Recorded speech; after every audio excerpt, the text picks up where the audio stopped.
Everybody, welcome into the Live and Learn podcast. We're doing well on this Monday, June the 2nd.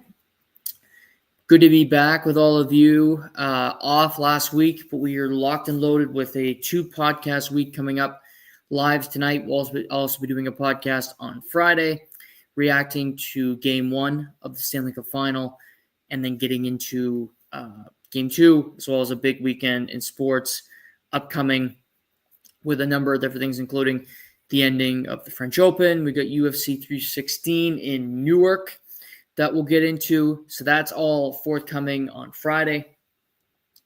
But tonight, we got the final set in the NBA, in the NHL, both starting in a couple days. And we're going to preview them. We're going to talk about X factors going in, as well as some of the fallout of the conference finals that really were lackluster in both sports. And I'm kind of wondering how that's going to turn out for the finals. Are they going to be close? The series going to go long? Are we going to get some drama to the finals in either sport? So I'll touch on that in just a little bit. But, the Stanley Cup playoffs are difficult. To me, it's the hardest trophy to win in all of sports. The physical toll, the physical exertion, finding a way to survive, to win 16 games over 4 rounds, playing some of the best players in the world. But the Florida Panthers and the Edmonton Oilers have done it for the second year in a row.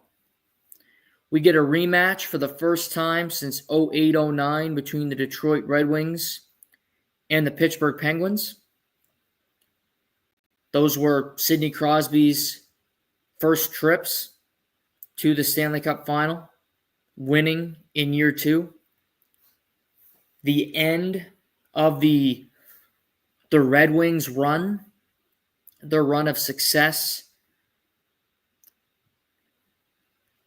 I don't think we're seeing the same thing this year, where I don't look at Edmonton and I don't look at Florida and go, if they lose this year, they're screwed.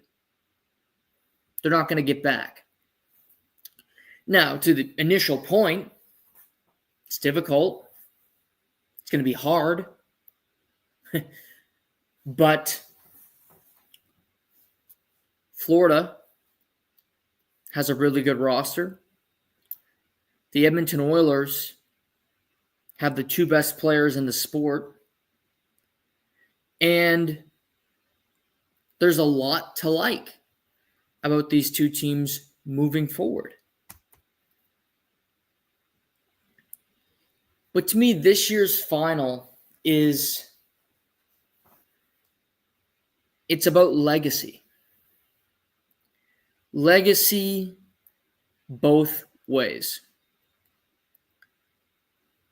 Edmonton is the obvious legacy play when you talk about Connor McDavid, the best player in the world, the most dominant player we've seen in the sport since Wayne Gretzky, some could argue. Leon Draisaitl, not too far behind. You have McDavid and Draisaitl, the 3rd and 4th best playoff point per game of all time, behind only Wayne Gretzky and Mario Lemieux. So these 2 cyborgs are mowing people down 2-0 in the first round this year, down big in Game 3 against LA. Jim Hiller with the worst challenge in sports history, and the Oilers have been rattled off an impressive 12-2 since that game. just dominance.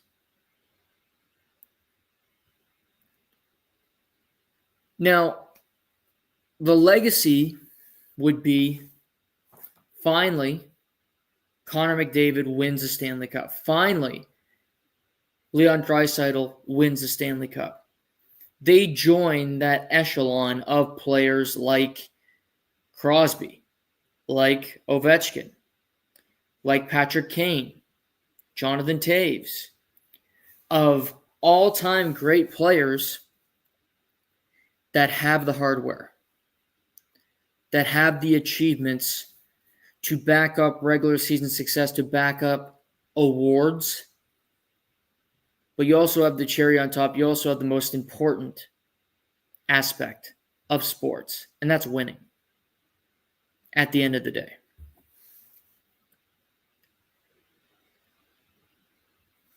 Vegas backs me up on this. But to me, Edmonton is and should be the betting favorite going in to this Stanley Cup final. Yes, they were without Zach Hyman, who had surgery last week. Yes, they have a limited Connor Brown, who missed Games 4 and Games 5 of the Western Conference Final. Yes, McDavid left the skate yesterday, did not skate today, likely banged up. Injuries, causes for concern, no doubt about it. But all that being said, this team is different. In the conference final, they had 14 different goal scorers in that series in only 5 games. It wasn't just, oh, McDavid, oh, Draisaitl. It was Connor Brown, Matthias Janmark in Game 5, Jeff Skinner coming off the bench and scoring a big goal. Matthias Ekholm returning and having 3 points in his first 3 playoff games. This team is better than they were. They have figured out the formula to being competitive and to ultimately winning.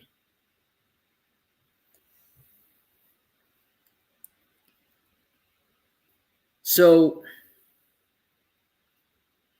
Edmonton's scary. They can beat you in a multitude of ways. They move the puck incredibly quick, which is something they do infinitely better than last year. They're so efficient. They're so fast. It was the biggest concern because their defense still leaves a lot to be desired. A lot on the cutting room floor where you go, what do these guys bring to the table? But they've figured it out. They've mapped it out. Not to mention you have a blend of speed, power, but you also got just guys that are a pain in the tuchus. Evander Kane, Corey Perry, Darnell Nurse, Trent Frederick, who will take your head off if they need to. Not to mention Corey Perry, who's got 7 goals in the playoffs at age 40. Not to mention Corey Perry, who's been in 5 of the last 6 Stanley Cup finals. Hasn't won many, but he's been there. Dude's a winner. Dude's a flat-out winner, a competitor that some teams, the elitist teams, wouldn't take because he was washed. He was, give me a break, Kyle Dubas. He fits in Edmonton. They love him there. He's 40 years old. I don't think he's retiring even if they win. 2-year extension on the table. So all of those things wrapped up. Edmonton is threatening, scary. They score. They're so fast. They can do it all. But then you got Florida. Florida, the reigning, defending Stanley Cup champions. This is their third straight Stanley Cup final, matching their in-state rival, the Tampa Bay Lightning. Florida, they play in a swamp. It's got a mall near the building, not much else. But yet, it's a state that owns hockey. And if you listen to Twitter and and I'm going to repeat this, idiots on Twitter and analysts, the reason that they get this far is because of the no state income tax and that rule alone. It's not really good team building or just intelligence. No, it's got nothing to do with that. But again, idiots will give you that opinion. Thankfully, I'm not an idiot, at least tonight. But that's the reason they've made it to 3 in a row, according to idiots, most of which these analysts come from Canada. And you could probably guess which way they lean when it comes to their favorite team. And it's not Edmonton, by the way. It's just a little guess of who I might be referencing here. Who I might be inferring that they would, be rooting for. But other than the no state income tax, the biggest reason they're having so much success, Bill Zito knows how to build a team. Florida 3 years ago won the President's Trophy, highest scoring team in the league, fan favorite Jonathan Huberdeau. They love him. And he gets traded to the Calgary Flames. Stunning deal. And Matthew Tkachuk comes to Florida. Not to mention, they had Sam Bennett, who Brad Treliving also gave to Florida, as well as a number of other really good players from other teams that they just didn't want anymore that helped to their success. You look at this year, Nico Mikkola, Rangers / St. Louis. Just could have had him. Seth Jones comes from Chicago. Good pickup. Not bad. Go through the roster. Brad Marchand, washed. Nobody wants him. Boston, still playing. Still playing pretty well, by the way. So, Bill Zito built a team that has less skill than the Oilers, top-end skill, but plays playoff hockey, eliminates ice, defends incredibly well, and just they wear you down. They take your will away from you, and you're going to quit before they do. They are having one of the best road Stanley Cup playoffs ever. They've won 6 straight road playoff games, by the way. 6 in a row. Which is beyond impressive. So, it's interesting. Florida has most of the same ingredients, just a few extra guys. You lose Brandon Montour and you lose Stolars and you lose Steven Lorentz. Guys leave because when you win, people go. That's just the way the sport works with the salary cap. But they've managed. They've managed to stay afloat. They've managed to stay competitive. Matthew Tkachuk, lesser seasons, playing through injuries, most of it. Verhaeghe, down season. Bobrovsky, subpar goaltending. The Florida Panthers did not care towards the back end of the season. If they got home ice advantage, they could have cared less. They got third place, and they've won 3 series starting on the road in every one of those series. So is Edmonton, by the way, oddly enough. One of them, finally, Edmonton, has home ice advantage. Florida will win if they play their game and Edmonton allows them to do it.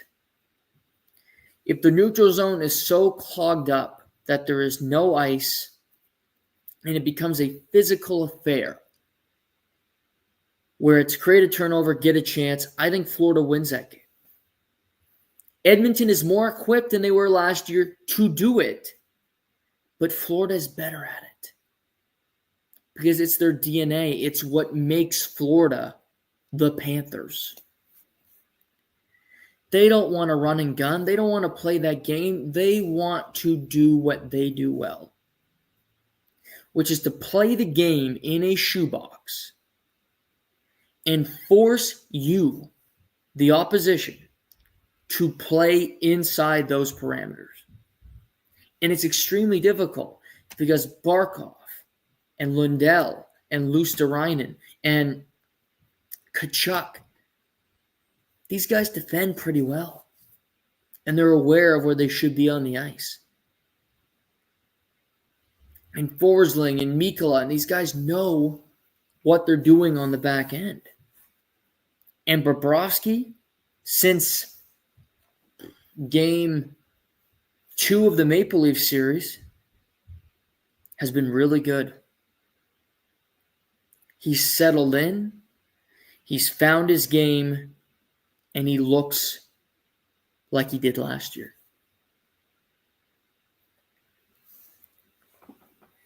For Florida, 3 straight Stanley Cup finals is impressive. Hard to do. But winning 2 in a row in 3 years, like the Lightning did, you'd like to match your in-state rival. You'd like to do what they did.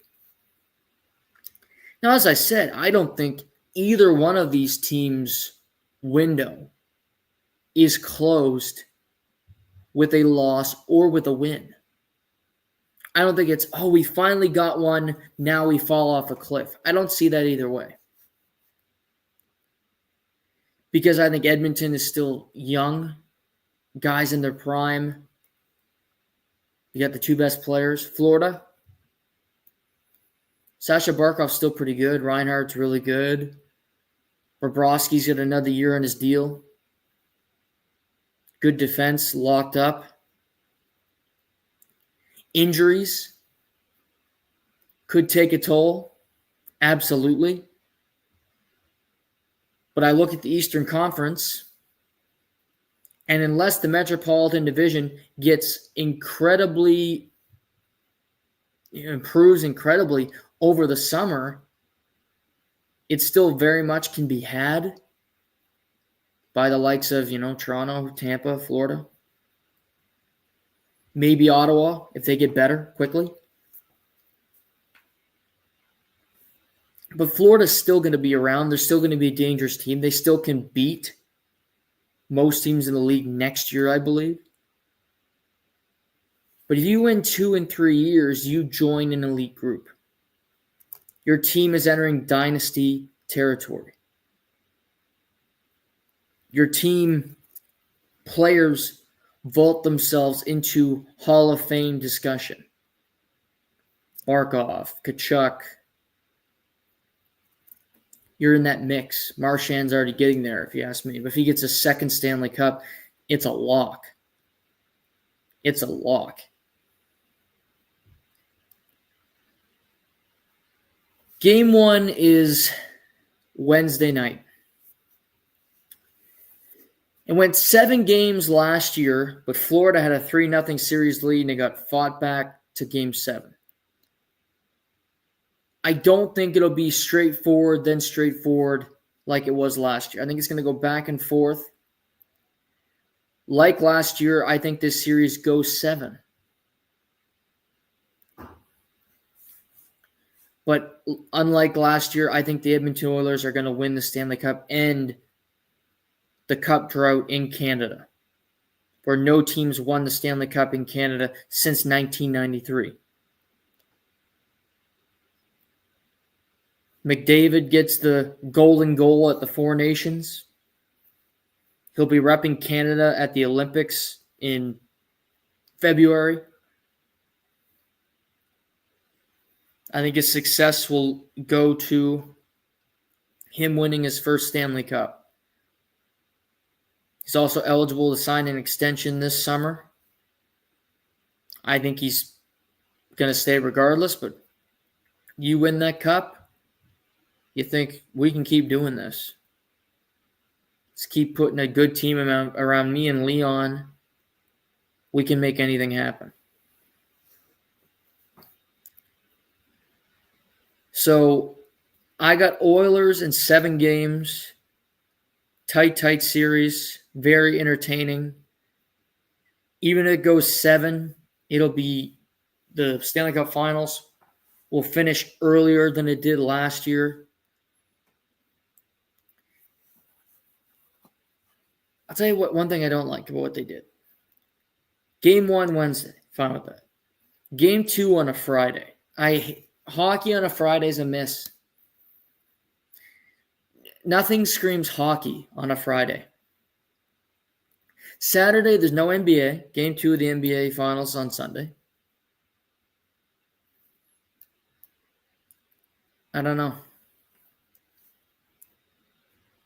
Doesn't make massive sense to me.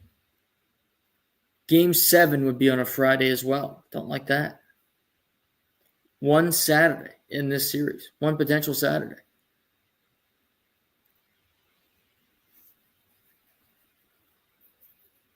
It would end Friday, Game 7, the 20th, I believe. The draft is the following Friday, so there's 2 teams that have a week to prepare, a week to get ready to go. Well, they're not even going on site to Los Angeles this year. But that's interesting to me anyway. Looking back at what it was last year, it was so hectic, and it seemed like it was July, and they're still playing hockey. Too late. Season should start earlier, if anything. Not end of June. I got Oilers in 7. I got McDavid winning the Conn Smythe again.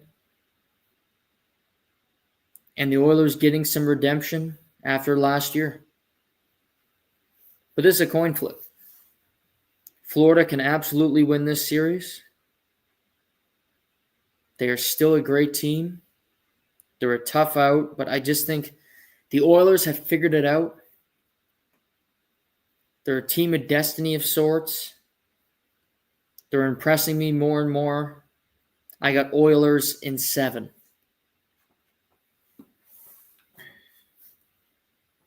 Like I said, McDavid slated to skate tomorrow. Connor Brown available for Game 1.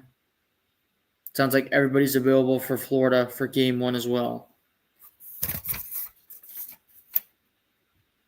Other hockey news. Today, the Ottawa Senators signed restricted free agent defenseman Tyler Cleven to a 2-year, $3.2 million extension. A bridge deal for a pending RFA. I like him. I thought he played really well in the playoffs against Toronto. Smart, skates well, really good defensively, doesn't get pushed around. It's not an overpay, but I think he can be a guy in his next contract that you could sign for 8 years and be happy about it. He'll be looking for a lot more money because I think he's only getting better. But keep an eye on this kid, Tyler. I remember watching him at the World Juniors at Edmonton. I met his dad actually on the treadmill in the apartment. And he's only gotten better. He played college hockey at North Dakota. Now he gets drafted by the Senators, played his couple extra years. 22 now, still young in the league, getting better. On a team that finally made the playoffs. I like this signing for Ottawa. I like what they're doing, building a core. Good signing, great money, no qualms. Tampa Bay also they extended a guy who was going to be UFA July 1st, Yanni Gourde, to a 6-year, $14 total million, $2.33 a year. Yanni Gourde will be 34 in December. So basically, what Tampa did is they did the Chris Tanev deal that the Leafs did just for less money. Tanev got 6 years, and everybody's like, why did he get 6 years? Because these players want term. They want some money. I still don't believe Chris Tanev will be playing 6 years in a Leafs uniform. A couple of those could be on Robot Island, could be as a player development coach, doing whatever, still collecting a check, just not playing NHL hockey anymore. Yanni Gourde, very similar. Pesky guy, hits, forechecks, third, fourth line. He won a couple Stanley Cups with this team. They bring him back. They clearly like him. Julien Brisebois likes him in Tampa Bay, and they keep him. I don't hate these deals because I know what they're doing, and I don't think they're going to hurt teams. It goes into LTIR, and you can escape it. Now, could LTIR be a problem in future years when the CBA's up and the league could be tired of seeing teams sit players out, add people, and then they come off the books come playoff time? Potentially. But also, that's a future problem. You got to act with the current rules, the current parameters that you're allowed to play with. Currently, you can sign a guy, he can play 4 years, and then the next 2, he's somewhere else. He's in Kazakhstan, for all you know, doing whatever. Yanni Gourde can play now. Tampa believes that they're still in a window to be competitive, despite the fact that they can't beat Florida. But who can? We'll see if the Oilers can. So in saying that, you do the Leaf thing, same kind of contract. I don't begrudge either organization. I think both contract signings are smart because I like both players. And both players that you sign these deals to, you aren't concerned about effort in the years that they're going to play. Chris Tanev will give his body to the sport. Put him in the just put his body in the Hall of Fame because he gives everything. Yanni Gourde is another little guy that just gives it everything he has. Piss and vinegar, and he'll do what he has to do. And I got all the time in the world for that. So it's not a guy where you go, oh, let's give Louis Eriksson, another year. Louis Eriksson, who likely would play all those years, and you have to buy out, and because he just doesn't give you the effort that these two guys will. Heart and soul guys, extra year, Robot Island, LTIR, wink, wink, nudge, nudge. You do it. Because they're good leaders. They give you everything they have, and you have a better chance to win. There's no loss here. And we're talking about sports organizations who print money. This is a rounding error. $2.33 million. Who gives a fuck? Other NHL news. The Seattle Kraken hired Lane Lambert as their team's next head coach. He was a head coach in Long Island for 3 years. Initially replaced Barry Trotz. Then went to Toronto, became an assistant on Craig Berube's staff. And now he gets his second chance in Seattle. Similar story to Jeff Blashill, who coached the Red Wings. now in Chicago for his second chance. Lane Lambert gets his second chance in Seattle. Both these teams have a lot of work to do. Both these teams not likely to be playoff contenders right away, especially Chicago, but Seattle, we've talked, they lack high-end skill. They need a lot of help. So, yes, Lane Lambert gets a job. Yes, Jeff Blashill gets a job in Chi-Town. But really, this is more on Ron Francis in Seattle, and it's on Kyle Davidson in Chicago to build these two coaches a team that can actually compete, a team that actually could be relevant, that could be in the mix. Because the way they're currently constructed, if it keeps going the way it's been, Lane Lambert and Jeff Blashill will be second chance head coaches that get fired right away. And really, no fault of their own. It's on the builder. That's not their gig. Ron Francis, Kyle Davidson, secure some more talent. You're the GM. That's your job. Other news in Buffalo, Jarmo Kekalainen, who was the GM of the Columbus Blue Jackets for 11 years, gets brought on as a senior advisor to GM Kevin Adams. They also brought on Eric Stahl as an advisor this offseason earlier. So 2 new faces in Buffalo. The Sabres, who have missed the playoffs 14 years in a row, the longest active streak in professional sports.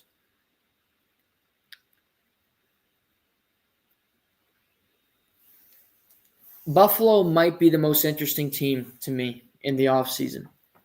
There's some interesting ones because I think we're going to see some trades. Player in, player hockey deals even, I think we might see. With the cap going up, it's easier to do. But I'll tell you, if I'm Kevin Adams, I'm a tad bit concerned. My ass is a little bit on fire. Because you could look at it and go, Jarmo was a GM for 11 years. Columbus had no success. Okay. I think Jarmo was a pretty good GM. I think he drafted some good players. Columbus, really tough market to get free agents. Really tough. He got the late Johnny Gaudreau to come. I like Fantilli. Kent Johnson had a career year. So, are they elite? No. But I think he had a framework there, and I think it's harder to be a GM in Columbus than it is to be a GM in, Chicago or Toronto or New York, like a big market. Could he be the future GM of the Sabres? Could he be a future president of the Sabres? Who knows? But I do think Kevin Adams, if the Sabres don't make the playoffs this upcoming season, he's in trouble. He's in trouble. I don't know if he keeps his job. I really don't know. Because you missed the playoffs 15 years in a row. You're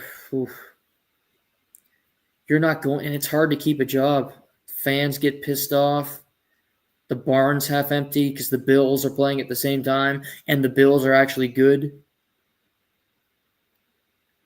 There's a lot of pressure there.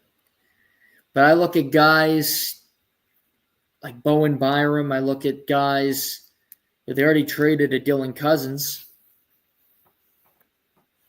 But they got players there that are good, but they don't work together. The puzzle pieces don't all fit. And I go, okay, what's next here? What's the pivot? I think they got to figure out what they want to do moving forward as well. Okay. Other news, Jonathan Toews sounds like he's going to play in the NHL next year. I love Jonathan Toews. I've said that many times on the pod here. He's one of my favorite players of all time. My 3 favorite hockey players ever that I've watched are Jaromir Jagr. He's my favorite by far. 68, legend. 2-time Stanley Cup champion. No big deal. Really put the Penguins over the top, but that's a whole other story for another. That's a whole other podcast. Scott Niedermayer, the best defenseman not named Bobby Orr in the history of the league, if you ask me. Made the game look too easy. Just dominated. Did what he wanted. Took what he wanted. Scott Niedermayer, such a good skater. I just love him. I think he's great. And number 3 would be Jonathan Toews. Captain Serious. Awesome leader in Chicago. Winner. That run from 2010 to 2015, stuff of legends. Hasn't played in a long time. Suffered from long COVID, which is a weird one. Sounds like he went to India and worked with locals over there and he feels better. And I don't know. Do I think he can be a top player? No. Do I think he could play bottom 6 minutes? Would I give him a chance if I was a team for very low cash? I would. Because there's really nothing to lose. Only upside, and worst case, you get a really good leader to join your team. A really good person in your locker room. So Jonathan Toews coming back to the NHL. There's still 2 coaching vacancies, Pittsburgh and Boston. Sounds like Boston will make the announcement for their head coach this week. Pierre LeBrun said today should come early in the week.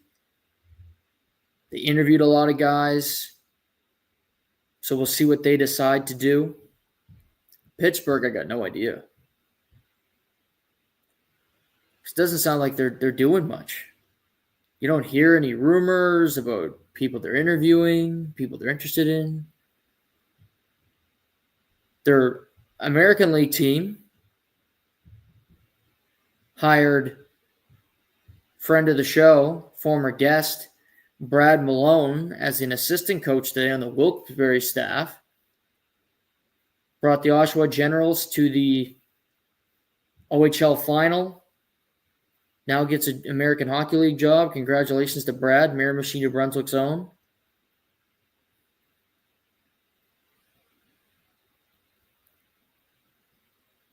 But yeah, interesting stuff there. So we could get some of that news this week. The last 2 jobs, you got the draft at the end of June. So that's all forthcoming. We also had the Memorial Cup last week. Wrapped up last night with as somebody predicted on this show, the London Knights winning the Memorial Cup. They made it to the final last year, and they lost a heartbreaker to Saginaw. They get to the final this year, and they can't be denied. They lose to Medicine Hat in the round robin. But they go ahead, dispatch of Moncton, and they really got sort of close in the third period. But it was London cruising the entirety of the game. Playing incredible. And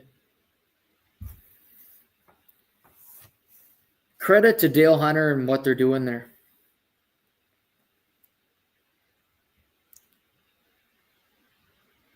They know how to find talent, put them together, and build a winner. Easton Cowan won tournament MVP. Easton Cowan showed himself very well. Top to bottom, he was the best player in the tournament. For sure. And I think if you leave the Memorial Cup and you're done watching it, and I think if you're watching it as a Leaf fan, I think you can expect Easton Cowan to be on the opening night roster next year. And I don't think that's that big a step. I don't think it's hyperbole. I think he's that good. Now, is he going to be a superstar? Remains to be seen. The word superstar can be thrown out far too often. Do I think he can be a really good pro? Yes. And this is something they need. They need somebody they've drafted to be great. Not just to be good, but be great. Could Easton Cowan replace Marner? I think that's a bit of a jump. You're talking about a 100-point player, and you're talking about, Leaf fans might not like the cut of his jib so much anymore, but you're talking about a guy that is one of the best wingers in the world. Easton Cowan's incredibly creative.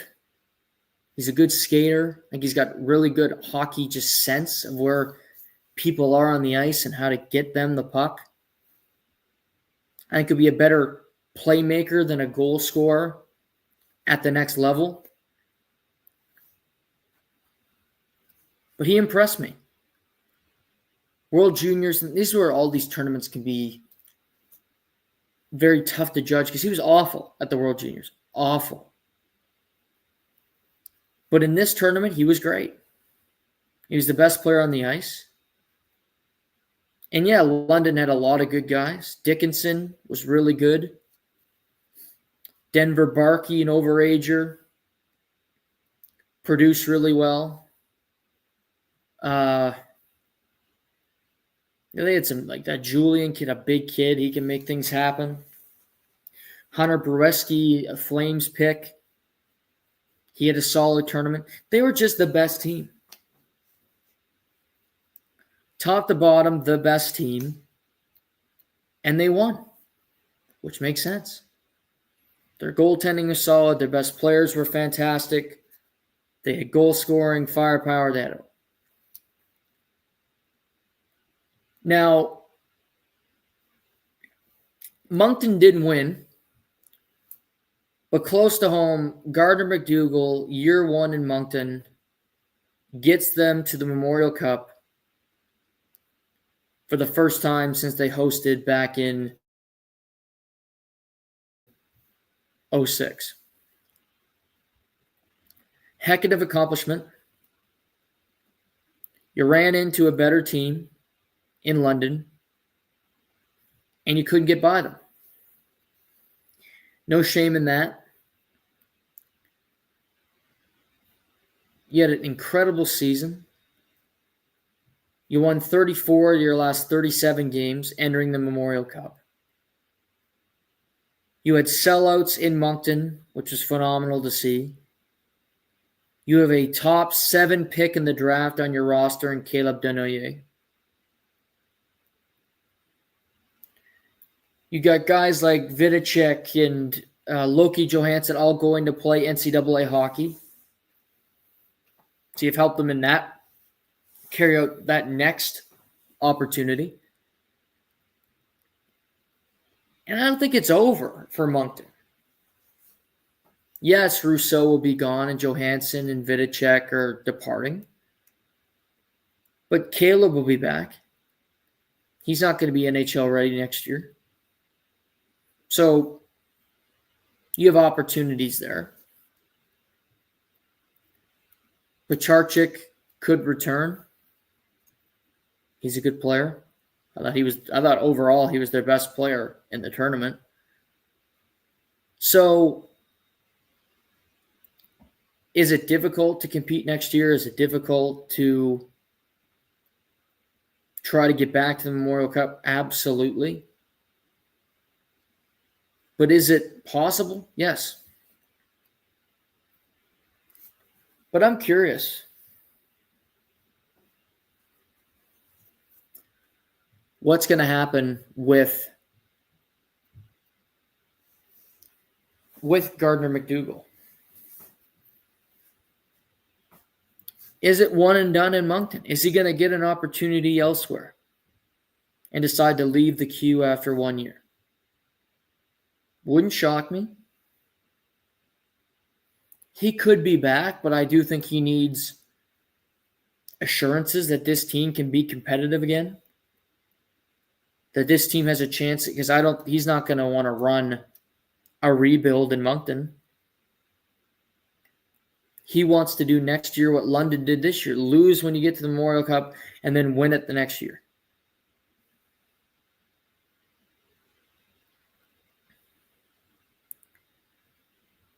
Haven't heard anything on that yet, but I'm curious to watch it to see what happens with Gardner McDougall, because I do think he has options.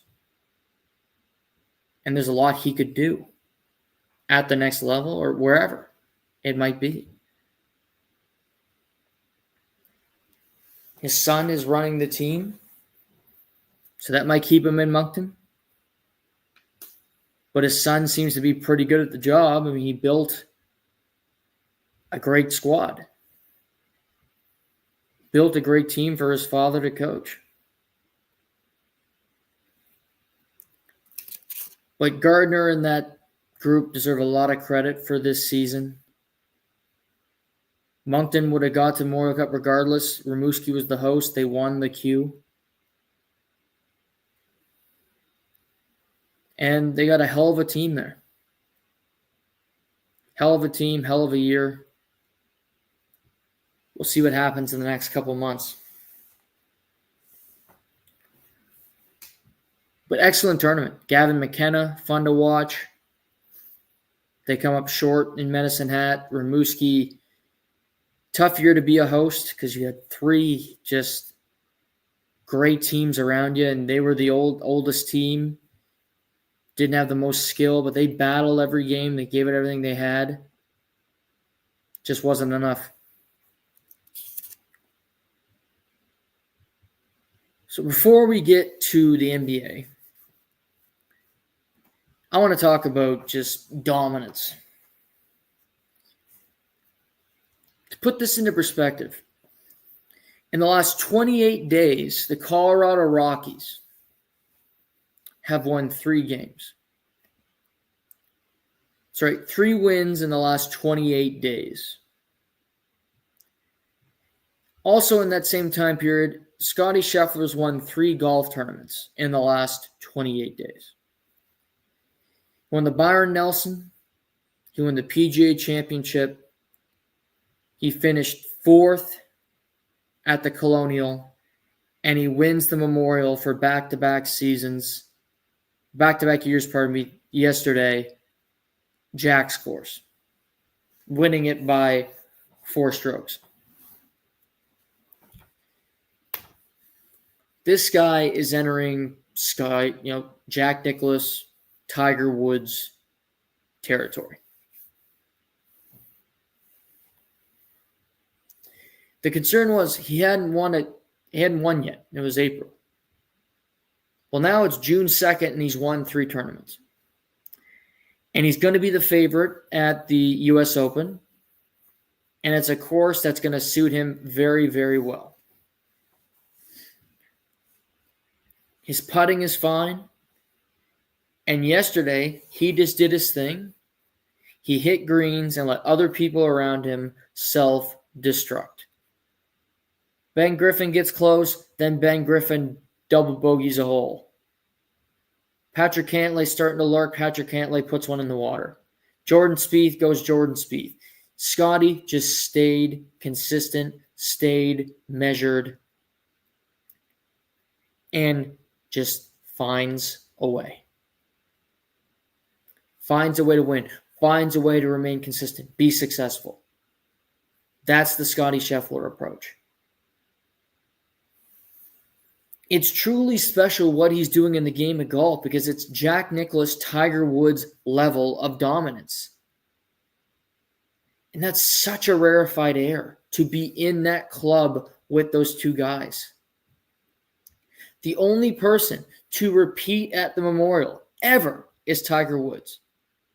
The only two guys to have 15 PGA Tour wins and 3 majors by the age of 29 are Jack Nicklaus and Tiger Woods and Scotty Scheffler.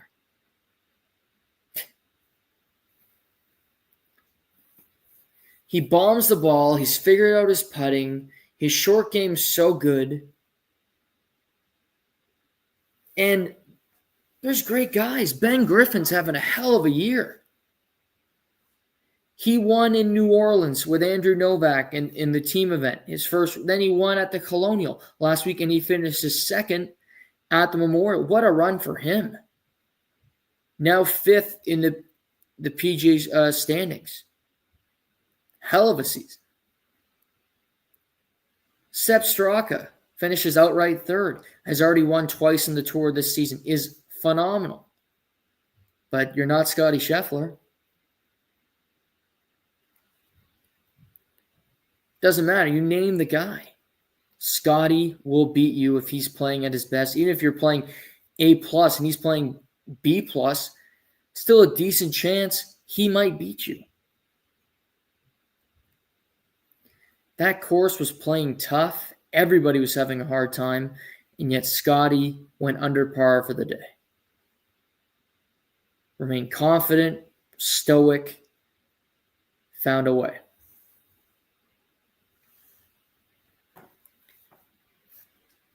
So next couple weeks, we got some fun stuff in June. We got the RBC Canadian Open starting Thursday at TPC Toronto.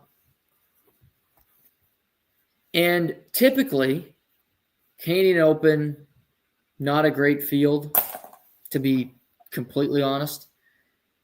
You got the US Open coming up, see, nobody goes.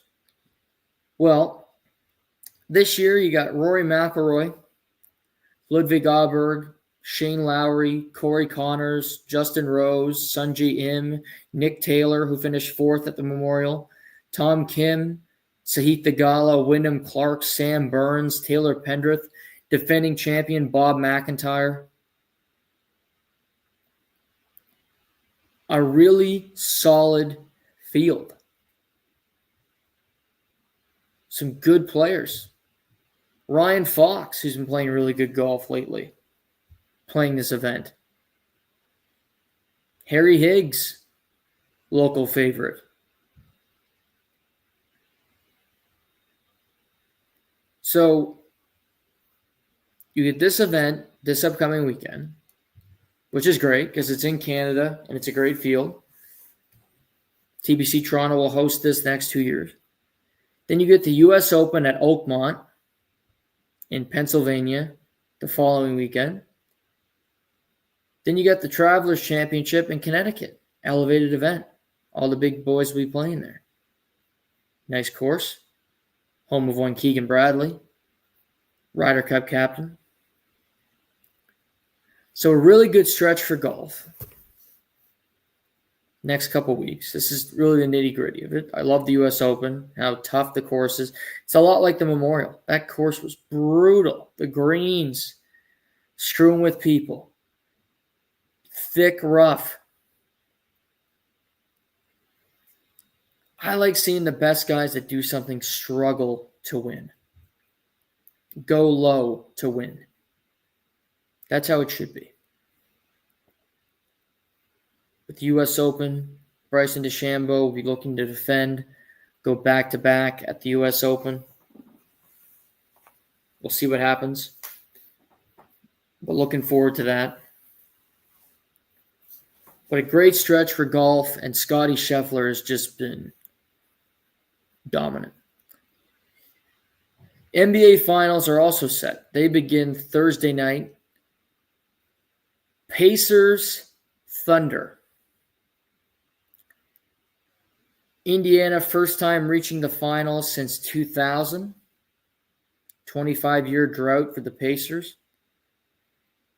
OKC made the finals back in 2012 with the KD, Harden, Russell Westbrook era.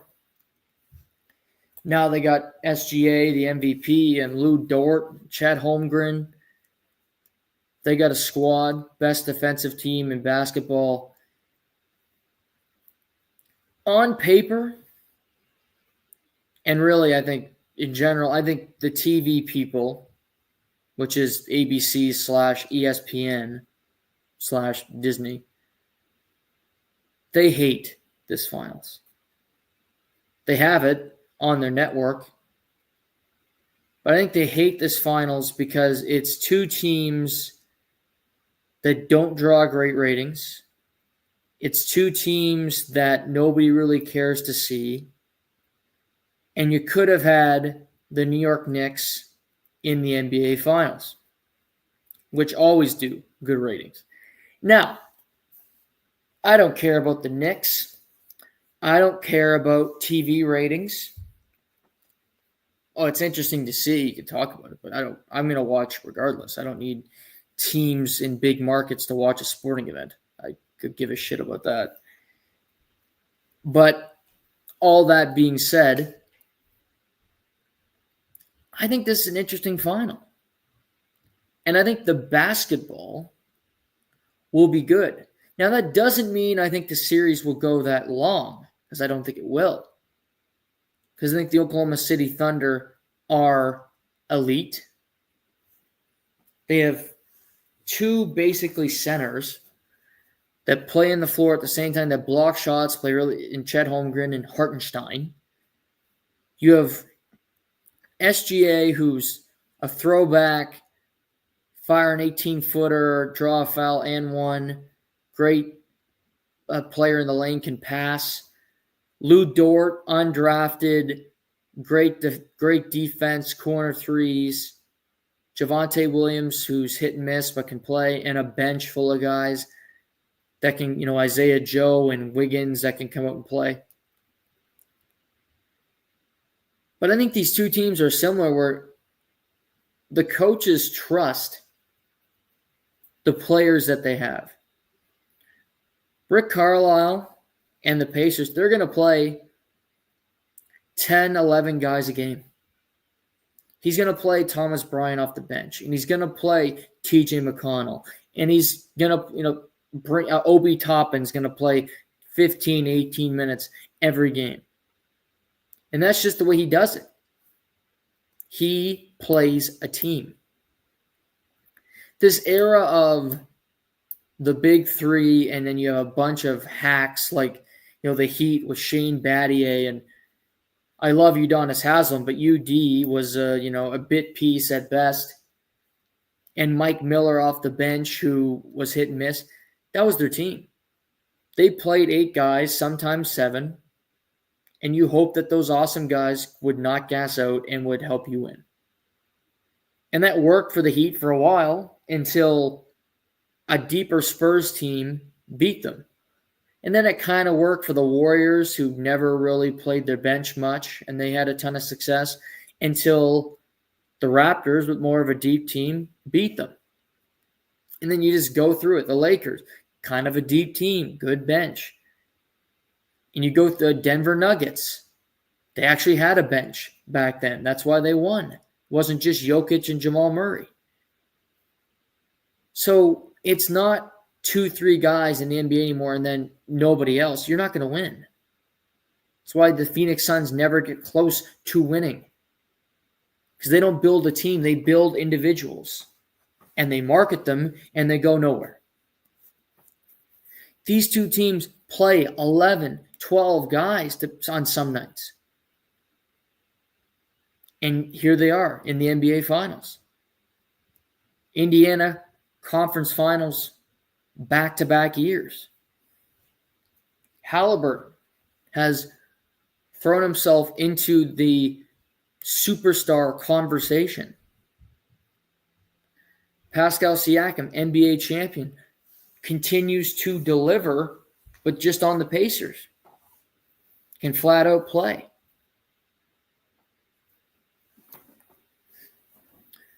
I'd love to see the Pacers keep it close. But I think the OKC defense is so good. Their perimeter defense and just their defense in the paint. Miles Turner, while he can shoot threes, defensively at center, that is not his strength. I think he's going to have a hard time dealing with those two big men. Halliburton's got to be great. Siakam's got to be great. When guys get looks, they have to knock them down. So it could happen. I got Thunder in 5. Pacers get a game. Maybe they get 2. I hope they get 2. But I got Thunder in 5 because I just think they're deeper. They defend better. And they bring so much to the table. So I got Thunder in 5 defeating the Pacers in the NBA Finals. It's a nice throwback seeing Indiana there. To wrap up the show today, how about the French Open? Novak Djokovic still in it. Won again today. I didn't think that was going to happen, to be just completely transparent. He hasn't had any problem either. He's mowing down people. Defeats Cam Norrie. I mean, he hasn't had to play many ranked opponents, but defeated Cam Norrie today. He's on to the quarterfinal. In his half of the draw, you got Djokovic playing Zverev on Wednesday, who's a 2-time finalist. And then you got Sinner playing Bublik from Kazakhstan, who's unranked, defeated Jack Draper, the number 5 seed today in a big upset. So Sinner, only his second tournament since coming back from being suspended for multiple months, looks fantastic.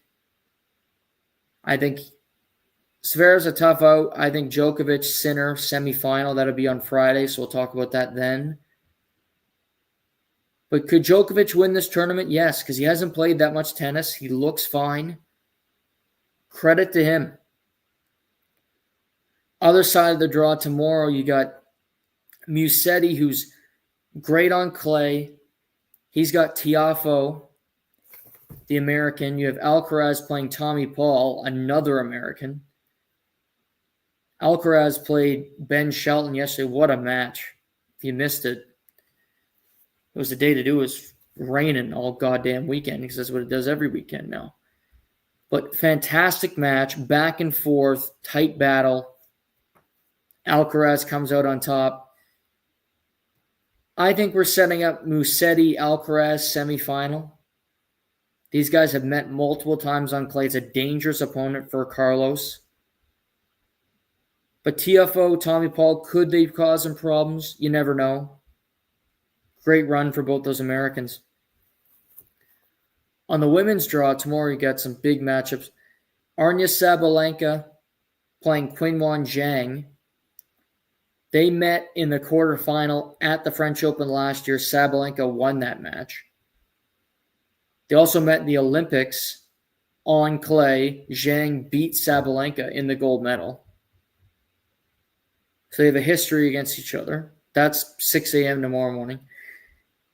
You also got Elena Svitolina, who's, was nowhere, had a kid, has come back.